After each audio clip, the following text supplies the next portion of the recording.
তো উনি এই মাসে রানিং মাসে উনি $800+ ইনকাম করছে আউটার মার্কেট প্লেস থেকে।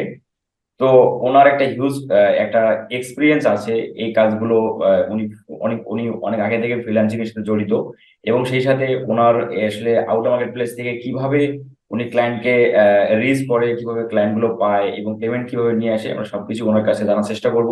যারা নতুন আছেন এবং যারা হতাশাগ্রস্ত ফ্রিল্যান্সার আছেন, আপনাদের উপকৃত হওয়ার স্বার্থে।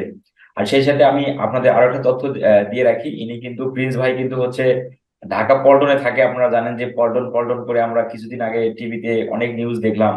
তো সেখানকারই উনি আপনি উনি ওই জায়গায় থাকে, এবং সেই সাথে উনি হুম। রাজনৈতিক দলের সাথেও মনে হয় সম্পৃক্ত।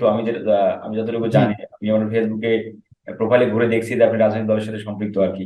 তো যাই হোক, এইগুলো থাকা সত্ত্বেও আপনি কিভাবে ফ্রিল্যান্সিং এর সাথে জড়িত এবং আউটার মার্কেট প্লেস থেকে ক্লায়েন্ট রিচ করে সেখান থেকে পেমেন্ট পর্যন্ত